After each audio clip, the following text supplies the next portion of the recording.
Hello everyone, welcome to data to info. बोले तो power BI की सीरीज में आपका स्वागत है। In today's video we will continue our earlier project which is retail sales analysis in Power BI. All right, we have already covered two videos. Okay, two parts of the video. This is the last and final part where we will publish our created reports to the Power BI service and create a dashboard. All right. Before moving forward, this is our website data2infolabs.com. You go ahead and read articles on this. I have already written the article on the project which we are doing right now. All right. If you haven't read it, you can read it like a documentation and so. All right. Let's come back to our Power BI desktop. तो ये रहा अपना project that we created earlier. Alright, अभी क्या होगा कि हमने मैं एक बार ये दिखा देता हूँ. The list I will show you. The part 1 we have covered. Okay, data gathering, right, data cleaning and data modeling we have covered. Then we created the report. Okay, we did the dash calculations.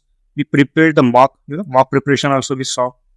We enhanced some UI and all those stuff. We created the report and we finished with the RLS, row level security, right? But row level security के बारे में मैंने ठीक से नहीं बताया था, तो I will tell you about this in this video right now. All right. In today's video, mainly we are doing this stuff, creating dashboard and publishing our report. Right, whatever we have done. Okay, then we will see something about gateway, scheduling, refresh, role, security, subscription, and manage alerts. We will create an app at the end. All right. So ठीक है, let's go and मैं रो level security के बारे में पिछली बार क्या बताया था. I told you that row level security are like of two types, static RLS and dynamic RLS. So static RLS क्या होता है कि हम मैन्युअली रोल असाइन करते हैं, है ना, मैन्युअली किसी को रोल असाइन करते हैं, that is static RLS. Dynamic RLS यानी वो ऑटोमेटिक प्रोसेस हो जाएगा.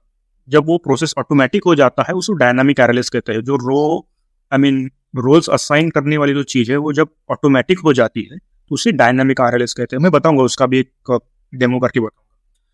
तो मैं पहले स्टैटिक आरएलएस बता देता हूँ. ये अपना रिपोर्ट है, अपन ने क्रिएट किए लिए पहले ही. ठीक है, अपने पास डेटा है, ठीक है, फैक्ट टेबल है, डायमेंशनल टेबल से हमने सब कुछ करके रखा था. हम चले जाते हैं, एक मिनट में पहले ही बता देता हूँ. ये देखो, हमारे कंट्री वाला ये था, क्या था, स्लाइसर. ठीक है, जिस भी तुम कंट्री पे क्लिक करोगे तो उस कंट्री के स्पेसिफिक डेटा तुमको दिखाई देगा. ये देखो, उस कंट्री के हिसाब से डेटा चेंज हो जाता है ना. Let's say you click on Denmark, उस डेनमार्क के हिसाब से डेटा चेंज हो रहा है हर एक विजुअल पे. राइट, चेक रिपब्लिक के हिसाब से डेटा चेंज हो जा रहा है. सी, सो क्या हो रहा है कि ये क्या होता है, RLS like the people from one region, one part of the country should not be able to see the report of other part of the country. Let's say we have created a report for Mumbai people and Delhi people. So Delhi people should not be able to see the data of Mumbai people and Mumbai people should not be able to see the data of Delhi people. Right? It's like that. सो हम क्या करेंगे, हम country specific, हमारे पास 3 country है, हम 3 country के specific एक role create करेंगे, है ना, 3 रोल क्रिएट करेंगे. और जर्मनी वाले जो रोल होगा वो जर्मनी से जो लॉगिन करेगा यूजर, वो सिर्फ जर्मनी का डेटा देख पाएगा. whoever login from Denmark will be able to see only Denmark data and likewise. Okay, so we will go to the modeling tab. In the modeling tab you will find manage roles. Okay, this is, by the way, where I am telling you the static RLS. Okay, the static RLS. The process of RLS you have to complete or implement in Power BI desktop first. Okay, once you complete and implement this in Power BI desktop, then only you can arrange or assign the users in Power BI service. Okay, first you have to implement it in Power BI desktop. So go ahead and create the roles. Give the name of the role. Let's say we are creating it for first Czech Republic, right? Czech Republic role. I am giving the name of the role. I have to put this role on geography. ठीक है, geography में किसमें मैं add filter करके मैं country पे उसको dash expression लिख के मैं फिल्टर बना रहा हूँ, ताकि सिर्फ और सिर्फ चेक रिपब्लिक का मैं इसमें नाम दे देता हूँ एक रिपब्लिक, है ना. ये स्पेलिंग में मिस्टेक नहीं होनी चाहिए. ठीक है, चेक रिपब्लिक। अब मैं इसको कर देता हूँ क्रिएट। ये जब क्रिएट हो जाएगा तो क्या हो जाएगा, सिर्फ चेक रिपब्लिक का वाले जो लोग होंगे, यूजर होंगे, वो सिर्फ और सिर्फ चेक रिपब्लिक का डेटा देख पाएंगे। ठीक है, मैं और एक क्रिएट कर लेता हूँ। I will create it for Denmark.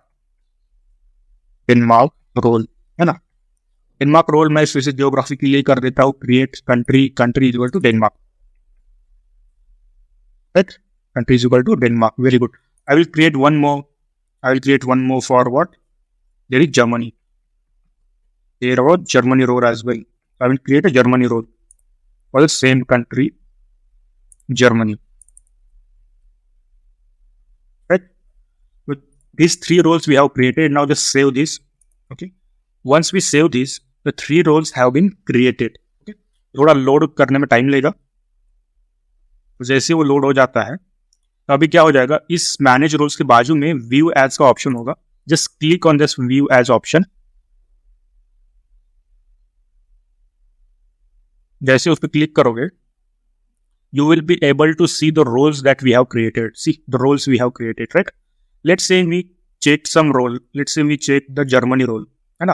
तो जर्मनी रोल जब हम सिलेक्ट करेंगे तो तुम डेटा पे ध्यान दो थोड़ा, तो डेटा जर्मनी के हिसाब से अरेंज हो जाएगा, है ना? तो क्या हो जाएगा, ये जो पूरी रिपोर्ट है ये सिर्फ जर्मनी का डेटा दिखाएगा। See, the data has changed according to Germany role. So this is what the row level security is, but it is on static level. So I will just tell you further about it in our further part of the video. Okay. So मैं क्या चाहता हूँ कि अभी हम directly काम करते हैं। हम इस रिपोर्ट को पब्लिश कर देते हैं पावर बेस सर्विस पे। ठीक है, मैं इसको फिलहाल स्टॉप व्यूइंग कर लेता हूँ, है ना। I don't want it to see right now. Home tab पे जाता हूँ। Go to the home tab. You will find the option publish. Click on this publish and publish this report. जब तुम पब्लिश करोगे, उसके पहले सेव कर लेना। ठीक है, जब तुम उसको पब्लिश करोगे तो तुमको वो पूछेगा कि तुम्हें किस वर्क स्पेस में उसको पब्लिश करना है। ठीक है, वर्क स्पेस। अब ये वर्क स्पेस क्या होती है? Work space is like a container where you put all your elements, like your report, your data set, your semantic model, your dashboard. All these things will be combined in a workspace, and from workspace you can share it with your team members, your clients, and all those persons. ठीक है, ये shareable होता है workspace. ठीक है, दो तरह के वर्कस्पेस होते हैं। देखो, जैसे वो पब्लिश पे क्लिक करोगे, तुम्हारे पास एक बाय डिफॉल्ट वर्कस्पेस आएगा जिसका नाम होता है माय वर्कस्पेस, और एक वर्कस्पेस होता है जो तुम खुद क्रिएट करते हो, है ना। तो मैं बताऊंगा पहले। यहाँ से तुम डायरेक्ट वर्कस्पेस को सिलेक्ट करके तुम डायरेक्ट ये रिपोर्ट पब्लिश कर सकते हो पावर बीआई सर्विस। अब पावर बेस सर्विस में आ जाते हैं, मैं बताता हूँ। ये देखो, जैसे तुम पावर बेस सर्विस में लॉग इन करोगे, it's a cloud service by the way, है ना। ये क्लाउड पे सर्विस होता है। तुम इस URL से पावर बेस सर्विस पे लॉग इन कर सकते हो। जैसे तुम पावर बेस सर्विस पे लॉग इन करोगे, ये तुम्हारा होम टैब रहेगा, है ना। लेफ्ट साइड में देखो, आखिर में तुम्हें दो वर्क स्पेस दिखाई दे रहे ऑप्शन। एक है वर्क स्पेसिस, दूसरा है माई वर्क स्पेस। मैंने अभी डिफरेंस क्या बताया? जो माई वर्क स्पेस होता है, it's like your personal thing, ये किसी के साथ शेयर नहीं होगा, है ना। तुम्हारे जो खुद के एंटिटीज आइटम्स होंगे वो माई वर्क स्पेस में तुम रख सकते हो। बट जो दूसरा वर्क स्पेसिस है, it's like a public thing. everyone will be access everyone will have access to this newly created workspace that you will create, right? और उस वर्कस्पेस से वो लोग चीज़ों को एडिट कर पाएंगे, देख पाएंगे, व्यू कर पाएंगे, कंट्रीब्यूट कर पाएंगे, and all of this thing. अब ये वर्कस्पेस कैसे क्रिएट करने का, यहाँ पे न्यू वर्कस्पेस का बटन होगा, उस पर क्लिक कर दो and create a new workspace. ठीक है, इसका नाम दे दो कुछ भी जो रिलेवेंट नाम होगा। न्यू रिटेल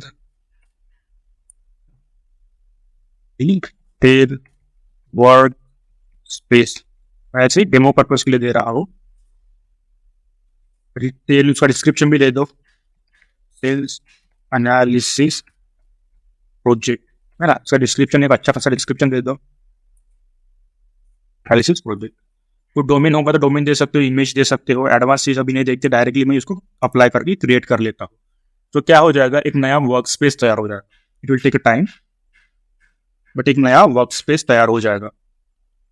ठीक है, ये देखो, ये नया न्यू रिटेल वर्क स्पेस नाम से एक वर्क स्पेस तैयार हो गया। Now this is my own container. Okay, तो इसमें अभी कुछ भी नहीं है फिलहाल। तो ऊपर थोड़ा ऑप्शंस देखो, क्रिएट ऐप का ऑप्शन है, मैनेज एक्सेस का ऑप्शन है, ठीक है, वर्क स्पेस सेटिंग्स का ऑप्शन है, और यहाँ पे तुम नए डैशबोर्ड से रिपोर्ट्स बना सकते हो। ठीक है। अभी देखो, अब मुझे क्या करना है, मुझे इस वर्क स्पेस में, ये नए वाले क्रिएटेड वर्क स्पेस में जो पावर बीआई डेस्कटॉप पे रिपोर्ट पड़ी है वो पब्लिश करनी है। ठीक है, तो मैं पावर बीआई डेस्कटॉप पे जाता हूँ, इस पब्लिश बटन पे क्लिक करता हूँ। जैसे इस पब्लिश बटन पर क्लिक करूंगा तो जो पॉपअप ओपन होगा वहां पे मुझे उसका नाम दिखना चाहिए, जो नया क्रिएटेड वर्क स्पेस होगा उसका नाम दिखाई देगा। ठीक है, तो उस नाम पे सिलेक्ट करके तुम सिलेक्ट पे क्लिक कर देना। ठीक है, मेरे केस में नहीं दिखा रहा है because I am using the free trial version. If you are not using the free trial version you will be able to see it. ठीक है, बट ये माई वर्क स्पेस जो बाय डिफॉल्ट आता है ये तो दिखाई देगा ही देगा, इस पे कुछ दिक्कत नहीं होगी। ठीक है, there is one more option to there is in Power BI service there is this upload option. You can browse the things, it will have the same effect. Okay, it will have the same effect. So let me just get this data from Power BI desktop to Power BI service. See, now I have imported all my data from Power BI desktop to Power BI service. I have published it. तो जब publish करोगे ना तो तुम्हारे सामने ये मैंने अपने नए वर्क स्पेस में पब्लिश करा, तो तुम्हारे सामने तीन चीजें आती है। एक होता है रिपोर्ट, दूसरा होता है सिमेंटिक मॉडल। ये जो सिमेंटिक मॉडल होता है ये तुम्हारा डेटा सेट होता है। ठीक है, और एक होता है बाय डिफॉल्ट क्रिएटेड डैशबोर्ड। इस डैशबोर्ड को तुम ओपन करके देखोगे, इसमें कुछ नहीं रहेगा, वो ये रहता है एम्प्टी रहता है, क्योंकि ये न्यूली क्रिएटेड है, तो इसमें हमने कुछ डाला नहीं है अभी। ठीक है, what is the difference between report and dashboard? Report जो होता है वो डिटेल्ड इन्फॉर्मेशन शो करता है, डैशबोर्ड जो होता है वो वन पेज का होता है, उसमें डिटेल इन्फॉर्मेशन नहीं होता। It's like only high level summary, है ना। इंपॉर्टेंट चीजें डैशबोर्ड में रहेगी। तो ये जो न्यूली क्रिएटेड डैशबोर्ड है इसमें कुछ भी नहीं है, तो मैं फिलहाल इसको डिलीट कर देता हूँ। मैं न्यूली क्रिएट कर दूंगा बाद में, कोई दिक्कत नहीं, है ना। ये लोड कर रहा है, थोड़ा स्लो चल रहा है मेरे पास। ठीक है, मैं इसको डिलीट कर देता हूँ, मेरे पास सिर्फ रिपोर्ट रहने देता हूँ और सिमेंटिक मॉडल। ठीक है, मैं आरएलएस के बारे में बता रहा था। ठीक है, मैं आरएलएस का मैं बता रहा था, तो मैं एक काम करता हूँ, मैं यहाँ पे मैनेज एक्सेस पे बता देता हूँ। ये देखो, ये मैनेज एक्सेस जो चीज़ है इस पर क्लिक करो तो राइट साइड में तुम ऐड ग्रुप कर सकते हो या किसी इंसान को ऐड कर सकते हो। ठीक है, मैनेज कर सकते हो। ठीक है, जैसे ये देखो, यहाँ से तुम्हारे टीम मेंबर्स या तुम्हारे क्लाइंट जो भी होंगे तुम उसको एक्सेस कर सकते हो, एक्सेस दे सकते हो। ठीक है, अगर तुम्हारे पास कोई होगा तो जैसे मेरे पास फिलहाल एक ही मेंबर है, तो मैं ज़्यादा लोगों पे यहाँ पे एक्सेस नहीं दे पाऊंगा। ठीक है, तो एक्सेस किस प्रकार के होते हैं वो देख लेते हैं। एक्सेस 4 प्रकार के, एक होता है एडमिन एक्सेस, एक होता है मेंबर एक्सेस, एक होता है कंट्रीब्यूटर एक्सेस, एक होता है व्यूअर एक्सेस। ठीक है, अब ये इंटरव्यू क्वेश्चन हो जाता है, ये बहुत इंपॉर्टेंट इंटरव्यू क्वेश्चन हो जाता है कि what is the difference between all this accesses. Admin access माने जिसने वर्क स्पेस तैयार किया, ये जो वर्क स्पेस है जिसने तैयार किया होगा वो है admin access. He will have all the permissions.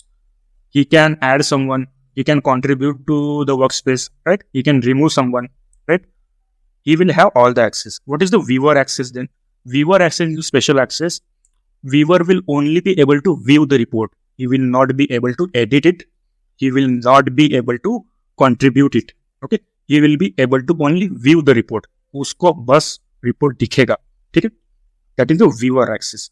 What is the member and contributor access? Contributor access वो होता है जो कंट्रीब्यूट कर पाए अपने वर्क स्पेस में, है ना। He will be having the access to contribute to the work space, but he will not be having the access to add someone और रिमूव समवन। ठीक है, what is member access then? Member access is like a team member who is the captain of the team और team leader. The team member can the member access वाला can contribute to the work space, or he can remove or add some user to the workspace, so he will have that permissions. Okay, तो मैं फिलहाल इसको admin access दे देता हूँ, उसको add कर देता हूँ। ठीक है, तो एक एडमिन एक्सेस वाला ऐड हो गया। ठीक है, तो ये चीज़ है, यहाँ से तुम एक्सेस मैनेज कर सकते हो। If you go to the semantic model अपना डेटा सेट, ठीक है, वहाँ पे 3 डॉट्स पे तुम क्लिक करोगे, यहाँ पे सिक्योरिटी वाला ऑप्शन होगा। Go to that security option. अब तुम देखो यहाँ पे रो लेवल सिक्योरिटी अपन ने बना के रखी थी, वो इंपोर्ट होगी। हमने 3 रोल्स बनाए थे रो लेवल सिक्योरिटी में, 3 रोल्स बनाए थे। Which one? चेक रिपब्लिक का रोल बनाया था, डेनमार्क का रोल बनाया था और जर्मनी का रोल बनाया था। अब तुम क्या करोगे, मैं स्टैटिक आरएलएस की बात कर रहा हूँ, तुम हर एक रोल के लिए यूजर असाइन करोगे। लेट्स से कि तुमने सिलेक्ट किया जर्मनी का रोल, ठीक है, तुमने जर्मनी का रोल सिलेक्ट किया और जर्मनी के रोल के लिए तुम यूजर्स को एक्सेस कर रहे हो। ठीक है, तुम यूजर्स को एक्सेस कर रहे हो, एक्सेस दे रहे हो। ठीक है, एक एक यूजर्स को ऐड कर रहे है ना, उसको सेव कर रहे। जितने यूजर्स को एक्सेस देना है तुमने जर्मनी के लिए दे दिया। फिर तुम डेनमार्क में गए, डेनमार्क में किसको एक्सेस देना है उन लोगों को तुमने ऐड किया और सेव किया।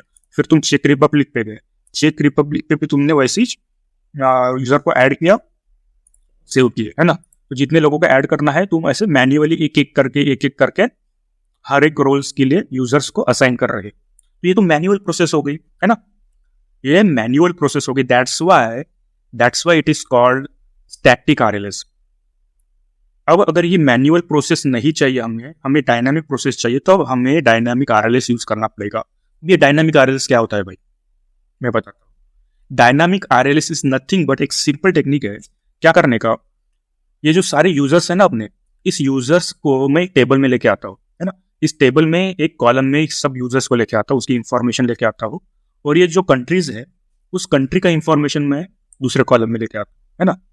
लेट से अपने पास 50 कंट्री है, या तो मैं 3 ही दिखा रहा हूँ। Let's say we have 50 countries, 100 countries, more than 100 countries, है ना। तो ऐसे केस में डायनामिक आरएलएस बहुत काम का होता है।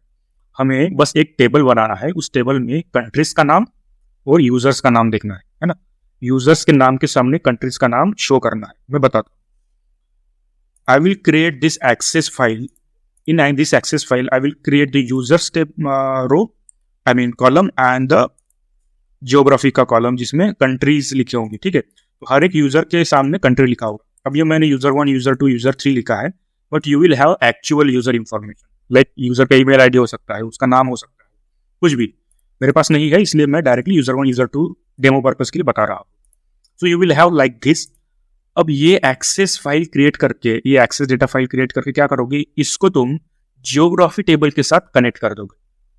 जैसे तुम इसको जियोग्राफिक टेबल के साथ कनेक्ट कर दोगे, वो मॉडलिंग तुम क्रिएट कर लोगे, वो रिलेशनशिप तुम एस्टेब्लिश कर लोगे, तो automatically behind the scene power BI क्या करेगा, ऑटोमेटिकली जैसे ही कोई यूजर एक्सेस करेगा, लॉगिन करेगा, तो उसके लॉगिन के हिसाब से पावर बीआई आइडेंटिफाई कर लेगा कि वो कौन से कंट्री से है, और उस कंट्री का डेटा उसको दिखाएगा सिर्फ और सिर्फ। समझ में आ गया। तो ये कितना ऑटोमेटिक प्रोसेस हो गया ना। तो इसी को कहते हैं डायनामिक आरएलएस। मैं बताता हूँ इसके बारे में, ठीक है। अपन इसको इंप्लीमेंट करेंगे। तो ये तो एकदम मैन्युअल प्रोसेस बताया था मैंने। तो मैं क्या करता हूँ, इस मैन्युअल प्रोसेस को रहने देता हूँ, ठीक है। इस मैन्युअल प्रोसेस को मैं रहने देता हूँ और यहाँ से इसको निकाल दूंगा, ठीक है।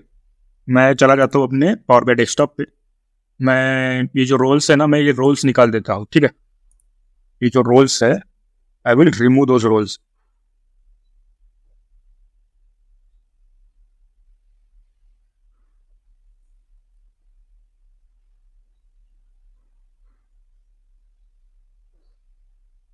सॉरी, मैं यहाँ पे कहाँ पे आ गया,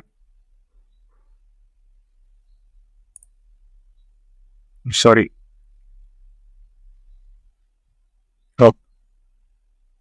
सो मॉडलिंग पे चले जाओ। मॉडलिंग पे ये जो रोल्स है हमने क्रिएट करके रखे थे, जो स्टैटिक आरएलएस के लिए क्रिएट करके रखे थे, I will not create that. I will not create that many roles, ठीक है। मैं एक ही रोल क्रिएट करूंगा और उस एक ही रोल के लिए सारे यूजर्स को असाइन करूंगा, ठीक है। तो मैं ये सारे रोल्स क्या करता हूँ, डिलीट कर देता हूँ जो हमने क्रिएट करके रखे थे।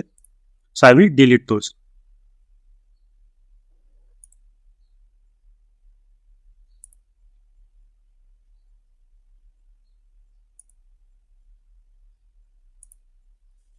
ठीक है। तो ये डिलीट हो जाने के बाद मैं इसको सेव कर लेता हूँ। तो वो रोल निकल गए, सारे रोल, है ना। तो अभी क्या करते हैं, अभी अपने पास तो एक्सेस फाइल है, ठीक है।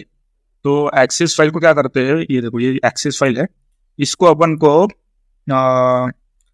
मैं एक और चीज बताता हूँ। मुझे क्या करना है ना, इस एक्सेस फाइल को एक्चुअली मुझे कनेक्ट करना पड़ेगा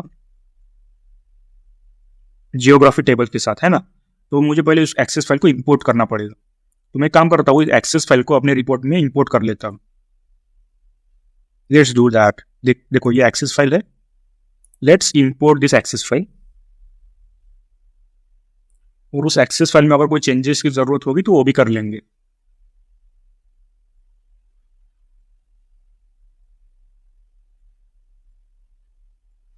अच्छा बेटा, इट इज टेकिंग टाइम। ये देखो इसका शीट 1 नाम आ गया, मेरे ख्याल से उसको चेंज करना पड़ेगा। और कॉलम 1 कॉलम 2 ये नाम आ गया, तो मेरे ख्याल से इसको भी थोड़ा चेंज करना पड़ेगा। तो मैं ट्रांसफॉर्म डेटा पे चला जाता हूँ थोड़े से चेंजेस करने के लिए। ओके, मैं ट्रांसफॉर्म डेटा पे चला जाता हूँ एंड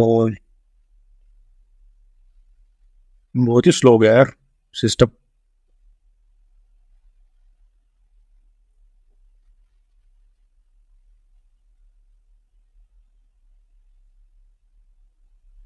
जस्ट वेट। हाँ,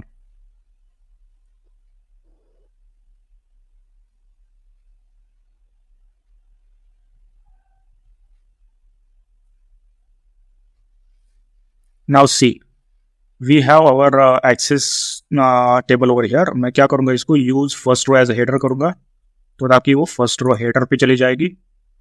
ठीक है, और मैं इसका टेबल का नाम से थोड़ा चेंज कर देता हूँ। शीट 1 नहीं चाहिए मेरे को, एक्सेस डेटा, मैं एक्सेस डेटा नाम रख लेता हूँ। Correct, and everything seems to be fine for me right now, 100% valid है। मैं इसको कर देता हूँ क्लोज एंड अप्लाई। ठीक है, इसको क्लोज एंड अप्लाई कर देता हूँ और उसकी मॉडलिंग कर देता हूँ, है ना, अपने जियोग्राफी टेबल के साथ इस टेबल की मॉडलिंग कर देता हूँ based on common column that is country. Country column common है ना इन दोनों में, कंट्री की values. I will do that after this. इसको थोड़ा लोड होने देते हैं।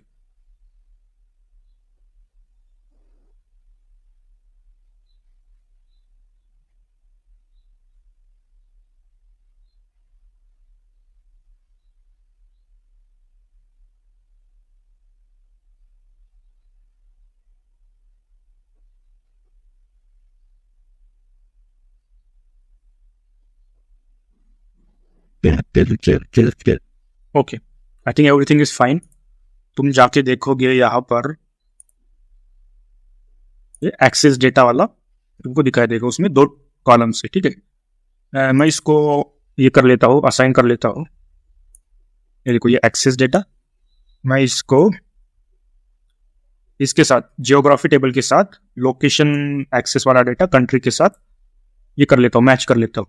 ठीक है, तो यहाँ पे ना मल्टीपल कंट्रीज है एक यूजर के लिए, तो इसलिए वो मेनी टू मेनी कार्डिनलिटी बना रहा है रिलेशनशिप। ठीक है, इट्स ओके, नो प्रॉब्लम। यहाँ पे कुछ वार्निंग दिखाई देगी, ये मेनी टू मेनी के लिए वार्निंग दिखाता है, तो इसको इग्नोर करने का, ये एरर नहीं है, दिस इज अ वार्निंग। ठीक है, सो ओके हिट कर दो, कोई दिक्कत नहीं इसमें।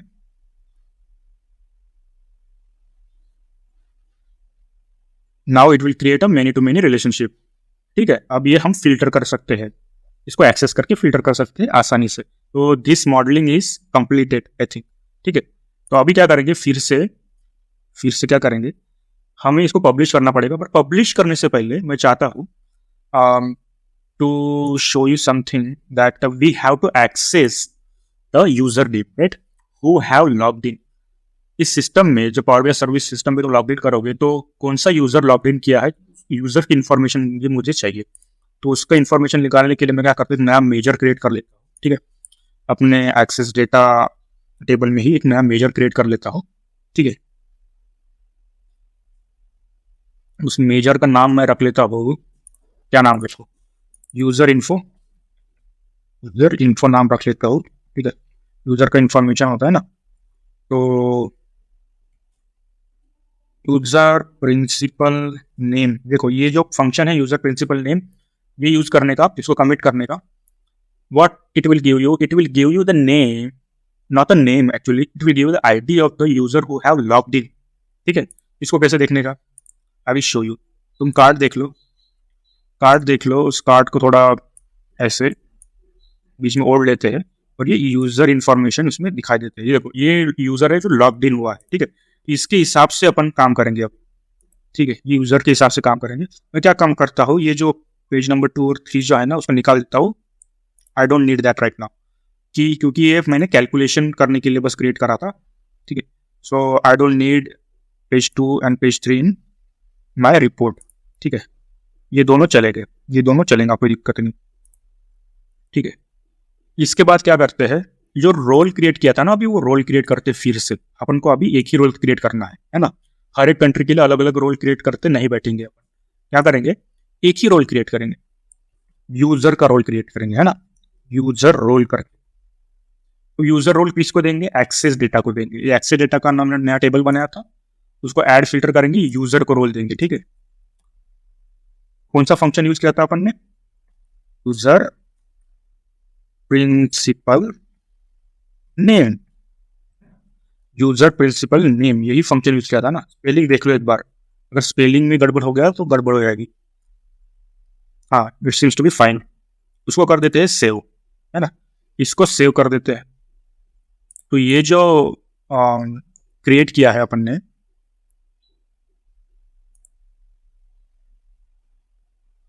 सॉरी स्लो हो रहा है, हाँ, यहाँ पे इसको सेव कर लेते हैं। ठीक है, इस रिपोर्ट को सेव कर लेते हैं। Report is almost complete. ठीक है, हमने डायनामिक यूआरएल के लिए, डायनामिक आरएलएस के लिए हमने एक्सेस टेबल बनाया, है ना, उसके लिए एक ही रोल बनाया, यूजर रोल करके। अब इसको सेव करके हम कर देते हैं पब्लिश। ठीक है, जैसे इसको पब्लिश करेंगे हम चले जाते हैं पावर बीआई सर्विस पे। तो पूरा डेटा पावर बीआई डेस्कटॉप से उठा के हमने पावर बीआई सर्विस पे लाया है ना। जो अपडेटेड डेटा था, जो अपडेटेड रिपोर्ट था, वो पब्लिश किया है फिर से।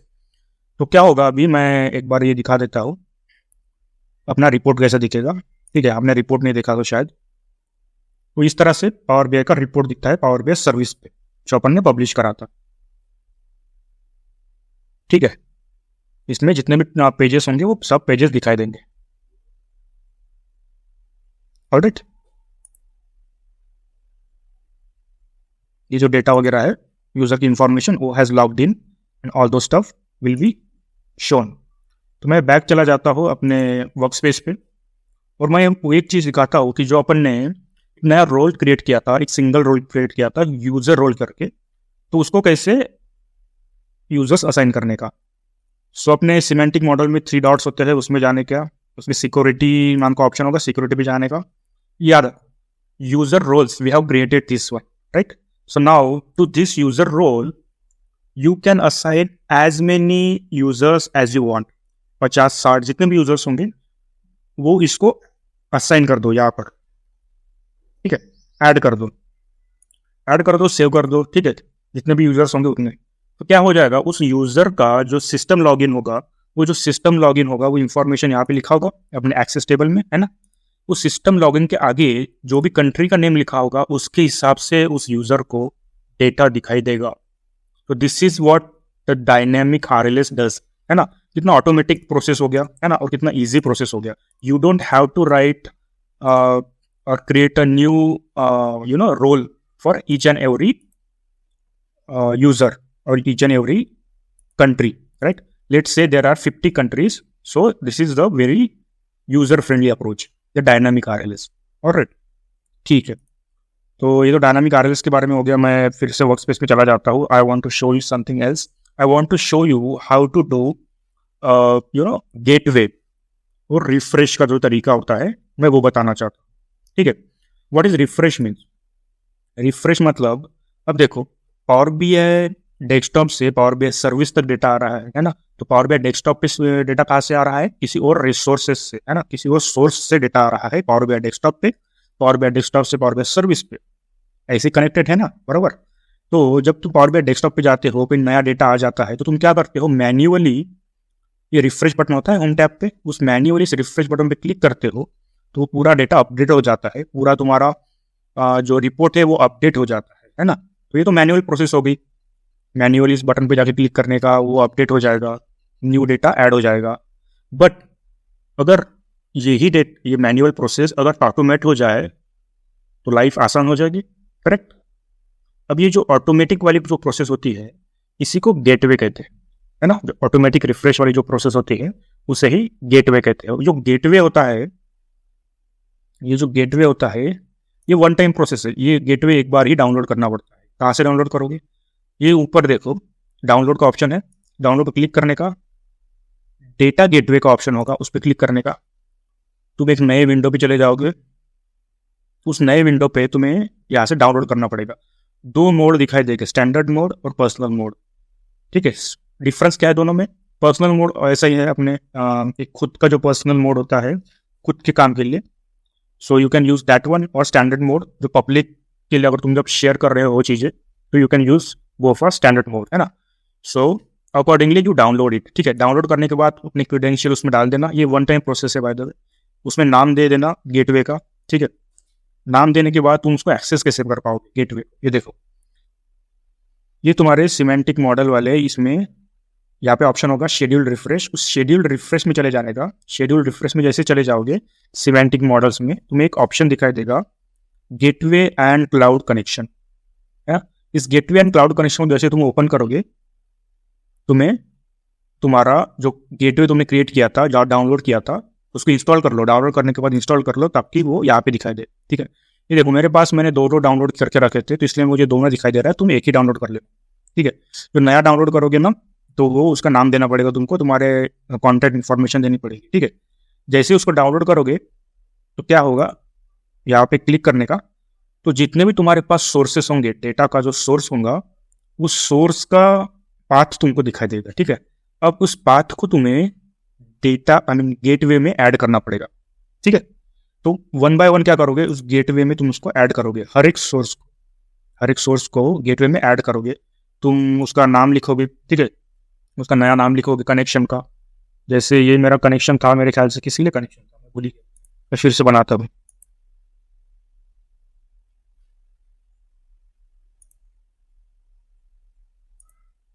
मैं सिर्फ डेमो पर्पज के लिए बता रहा हूँ ये, ठीक है, क्योंकि मेरे पास इसका एक्सेस नहीं है। मेरे पास ट्रायल वर्जन है, फ्री वर्जन है, इसलिए ये वर्क नहीं करेगा, क्योंकि मेरा क्या है ना, थोड़ा कनेक्शन का भी प्रॉब्लम है इसमें आज थोड़ा, इसलिए वो वर्क नहीं करेगा। But some other time I will show you. But अभी तो मैं फिलहाल ये बता रहा हूँ कि ये देखो, एक कैटेगरी का टेबल है, तो कैटेगरी का टेबल में ऐड गेटवे कर रहा हूँ, ऐड टू गेटवे। तो कैटेगरी का कनेक्शन का नाम दे देता हूँ मैं, कैटेगरी गेटवे, ठीक है। पाथ होगा, कोई मेथड होगा ऑथेंटिकेशन की, तो वो, और तुम्हें किसको ऑथेंटिकेट करना है, पूरे ऑर्गेनाइजेशनल लेवल पे करना है, पब्लिक लेवल पे या प्राइवेट लेवल पे करना है, that will be shown over here, ठीक है।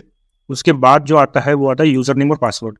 अगर जो तुम जहाँ से डेटा ले रहे हो वो यूजर नेम और पासवर्ड प्रोटेक्टेड है, तो वो तुम्हें यूजर नेम और पासवर्ड देना पड़ेगा उसको, ठीक है। जैसे यहाँ पर अगर मेरा विंडोज पे है, तो मेरे को विंडोज का यूजर नेम और पासवर्ड देना पड़ेगा, ठीक है। विंडोज का यूजर नेम मतलब जैसे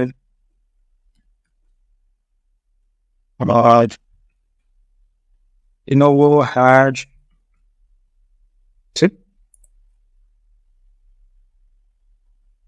पासवर्ड, ठीक है।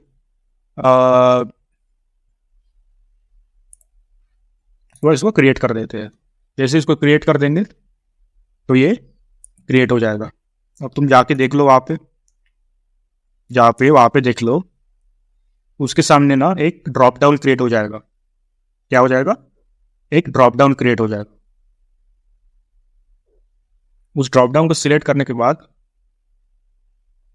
ये देखो, इसके सामने एक टिक मार्क दिखाई देता है, ठीक है। टिक मार्क दिखाई देता है ना। तो इस तरह से हर एक कनेक्शन को तुमको ऐड करना पड़ेगा। जैसे अभी ये देखो, एक प्रोडक्ट वाला टेबल था अपने पास, कहाँ गया प्रोडक्ट वाला टेबल, कहाँ गया?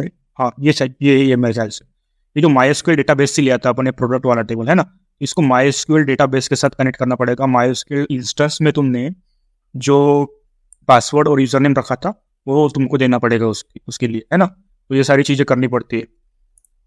तो ऐसे कर करके ये सारे ऐड कर लो। उसके बाद क्या हो जाएगा, ये जो अप्लाई बटन है ना, वो इनेबल हो जाएगी उसको अप्लाई कर देने का।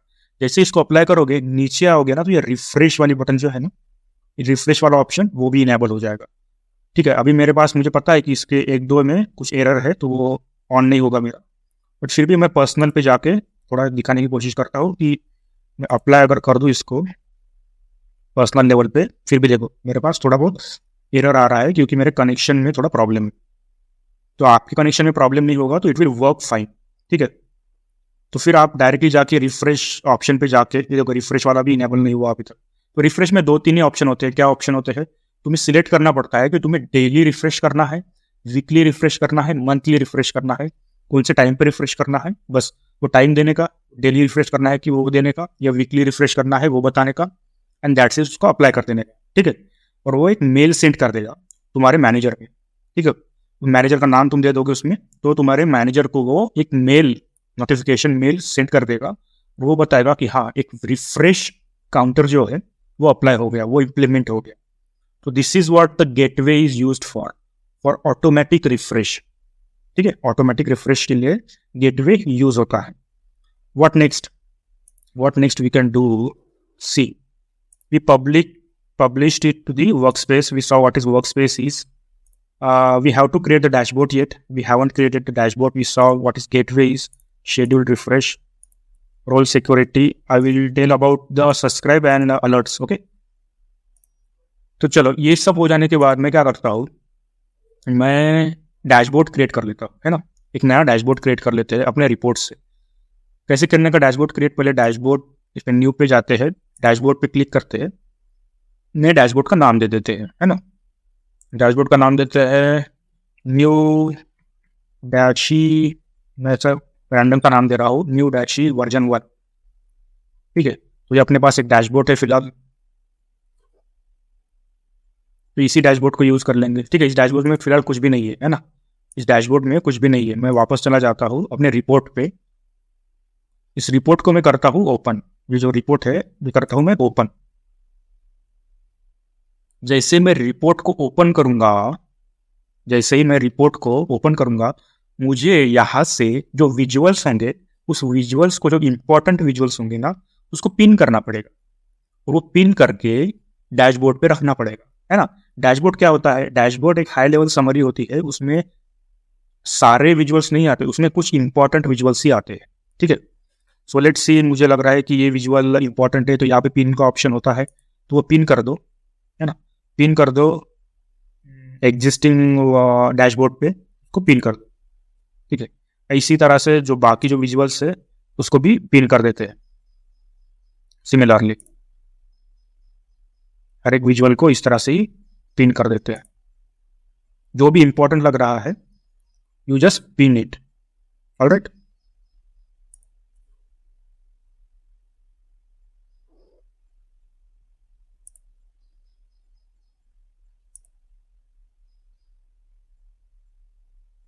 ये भी मुझे इंपॉर्टेंट लग रहा है, तो इसको भी मैं पिन कर देता हूँ।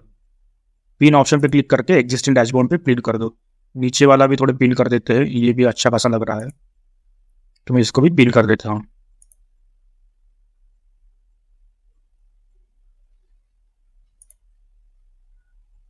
ठीक है, जैसे चीज़ों को पिन कर दोगे, you can go to the dashboard and see go to the dashboard का ऑप्शन आ जाएगा। Go to the dashboard and see whether you can see the things. मैं एक काम करता हूँ, मैं फिर से एक और चीज़ पिन कर लेता हूँ, मुझे वो चीज़ बड़ी पसंद है, scroller. Let me see the scroller भी पिन कर सकते हैं क्या, इसका ऑप्शन तो मुझे दिखा नहीं वैसे, but I will try to सी।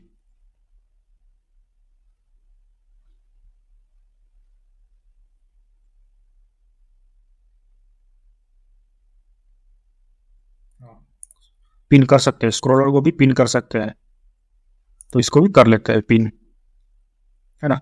अभी जाते हैं डैशबोर्ड पे।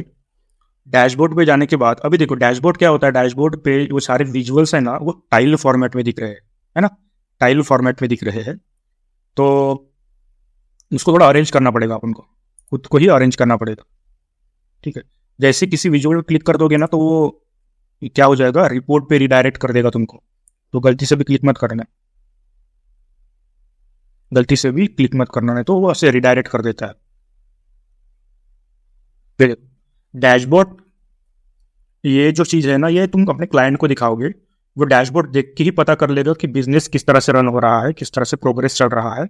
अगर उसको डिटेल में जानना होगा किसी विजुअल के बारे में, तो उस विजुअल पे क्लिक करेगा, तो वो डायरेक्टली रिडायरेक्ट हो जाएगा रिपोर्ट पे, उस रिपोर्ट पे उसको पूरी इंफॉर्मेशन मिल जाएगी, है ना।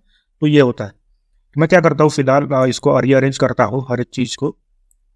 ठीक है, यहाँ पे ऐसे इसको लेके आते हैं, इसको ऐसे रीअरेंज करते हैं थोड़ा थोड़ा।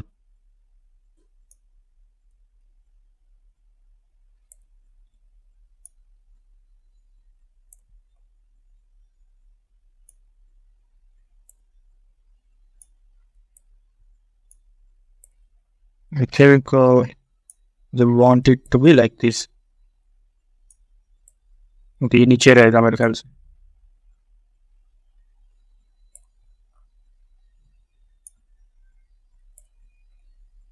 इसको थोड़ा अरेंज कर लो ठीक से, क्योंकि ये टाइल्स है ना।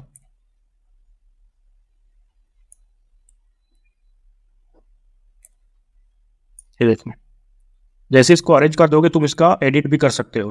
यहाँ पे एडिट का ऑप्शन है, तुम यहाँ की थीम चेंज कर सकते हो, डैशबोर्ड का लेआउट चेंज कर सकते हो। ठीक है, तुम थीम पे चले जाओगे, तुम लाइट थीम रख सकते हो, तुम डार्क थीम रख सकते हो, है ना। तुम कस्टम थीम कर सकते हो, कस्टम थीम पे जाओगे, उसका बैकग्राउंड चेंज कर सकते हो अपने हिसाब से, जो भी चाहिए वो, है ना। तो वो तुम कर सकते हो, टाइल बैकग्राउंड जो भी है उसको सेव कर सकते हो। उसके बाद एक आता है ऑप्शन ऐड टाइल का, तुम नया टाइल ऐड कर सकते हो। ठीक है, इमेज ऐड कर सकते हो, वेब कंटेंट जो भी है। तुम टेक्स्ट बॉक्स ऐड कर सकते हो। ठीक है, टेक्स्ट बॉक्स को ऐड करते हुए सिलेक्ट करते हैं, उस टेक्स्ट बॉक्स का नाम दे देते हैं, जैसे डेमो टेक्स्ट। ठीक है, उसका कंटेंट जो भी है, वर्ल्ड, देखो जो कंटेंट होता है टेक्स्ट बॉक्स का वो दे दो, बाकी चीजें देनी हो तो वो दे दो, उसको अप्लाई कर दो, तो एक नया टेक्स्ट बॉक्स तैयार हो जाएगा। ठीक है, उस टेक्स्ट बॉक्स को तुम ऐसे यहाँ पे ला सकते हो। तो ऐसी बहुत सी चीजें हैं जो तुम ऐड कर सकते हो अपने हिसाब से अपने डैशबोर्ड पे, और उसको अरेंज कर सकते हो। तो this dashboard will be seen by your what, your client. ठीक है, या तुम्हारे स्टेक होल्डर्स। तो डैशबोर्ड देख के ही वो पता कर लेंगे। उसके बाद डैशबोर्ड तो क्रिएट हो गया भाई। अब इस डैशबोर्ड को हम क्या करेंगे, यहाँ पे चले जाते हैं अपने वर्क स्पेस में। ठीक है, ये देखो डैशबोर्ड कितना तैयार हो गया। अब क्या करते हैं, ऐप क्रिएट करते हैं। या देखो क्रिएट ऐप का ऑप्शन होगा। इस क्रिएट ऐप यानी ये भी कंटेनर की तरह है, अगर तुमको शेयर करनी है किसी के साथ तो ये ऐप क्रिएट करके शेयर कर सकते हो। ठीक है, ऐप का नाम दे सकते हैं new retail work space app. ठीक है, डिस्क्रिप्शन दे दो, डिस्क्रिप्शन भी मैं फिलहाल वही डाल देता हूँ। ठीक है, लोगो चाहिए तो लोगो दे सकते हो अपने ऐप को। ठीक है, उसको डायरेक्टली पब्लिश कर सकते हो, वो कंटेंट ऐड कर सकते हो। ठीक है, ऐड कंटेंट, देखो ऐड कंटेंट लिखा है। अब कौन सा कंटेंट ऐड करने का मैं बताता हूँ। ये जो कंटेंट है अपने पास, रिपोर्ट है, डैशबोर्ड है, तो जिस ऑर्डर में चाहिए, मुझे पहले रिपोर्ट चाहिए, उसके बाद डैशबोर्ड दिखना चाहिए। तो मैं चाहता हूँ ये दो चीज़ें दिखे, और उस कंटेंट को मैं ऐड कर देता हूँ। ठीक है, और उसको अप्लाई कर देता हूँ। जैसे अप्लाई कर दूंगा, मुझे स्पेसिफिकली किस ऑडियंस को, मतलब किस यूजर को इसको शेयर करना है, किस यूजर के साथ शेयर करना है, उसका नाम यहाँ पे दे सकता हूँ, स्पेसिफिक यूजर या फिर एंटायर ऑर्गेनाइजेशन, और मैं उसको पब्लिश ऐप कर देता हूँ। तो ऐप जैसे ही पब्लिश हो जाएगा, ऐप जैसे ही पब्लिश हो जाएगा, तुम वो देख सकते हो published app by going to the app icon. ये देखो यहाँ पे लेफ्ट साइड में ऐप का आइकन है, तुम ऐप के आइकन पे चले जाओ, तुम्हारा ऐप यहाँ पे क्रिएटेड होगा। ये देखो, एक मिनट, यहाँ पे ऐप क्रिएट नहीं हुआ क्या?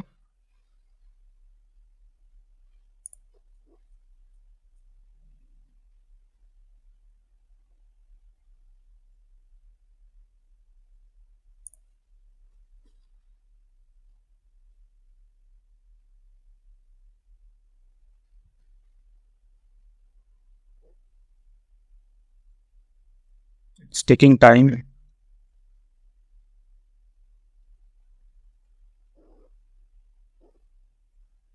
है, ये देखो ये ऐप क्रिएट हो गया, है ना। इस ऐप में अपने पास रिपोर्ट है, रिपोर्ट में 2 पेजेस है, उसके बाद एक डैशबोर्ड है ना। ये सारी चीजें तुम अपने ऐप में दिखा सकते हो। ठीक है, तुम रिपोर्ट रख लो और डायरेक्ट डैशबोर्ड रख लो, तो ये 2 चीजें होती है ना। अब तुम ये ऐप तुम शेयर कर सकते हो अपने कलीग्स के साथ या अपने टीममेट्स के साथ, यूजर्स के साथ, राइट। तो इस तरह से बनाते हैं। ये पूरा फ्लो जो है अपने इस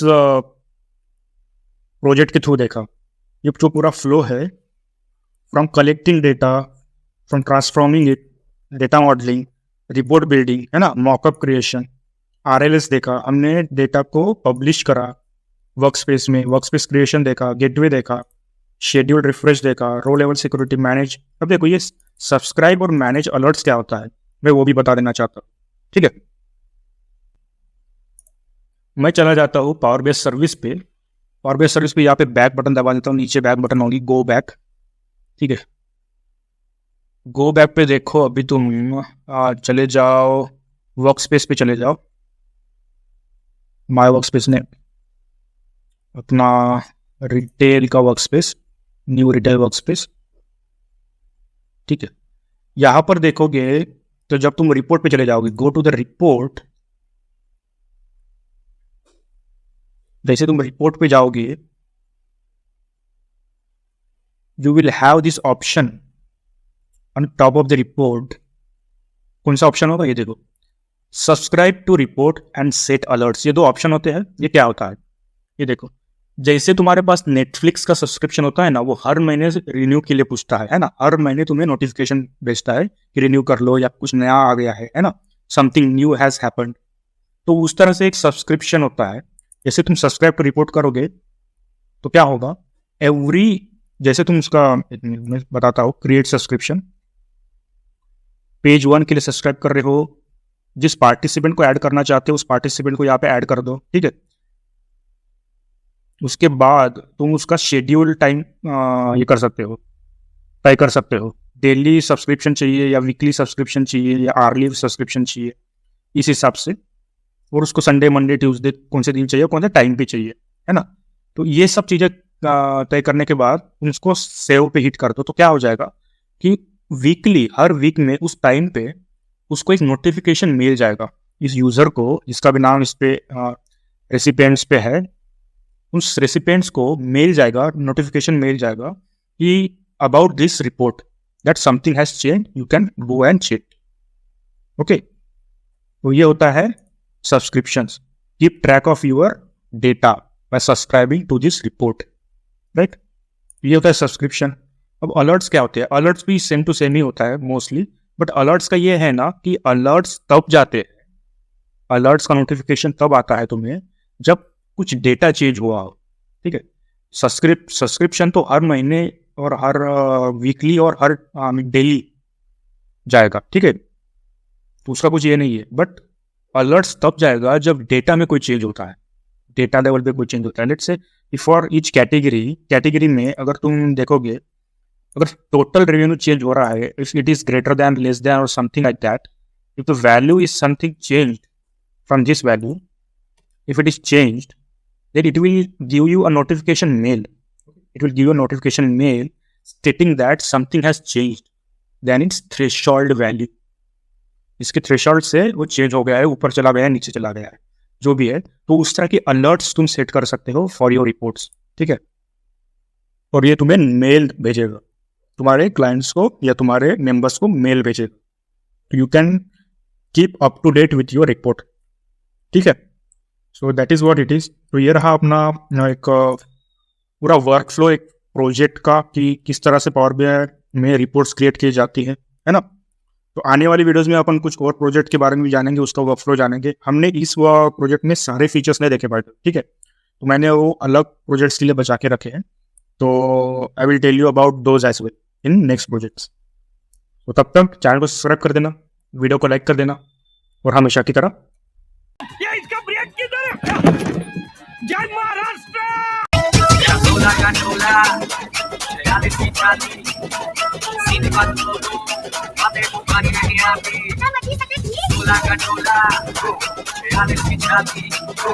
Sini bantu, ate bukan ini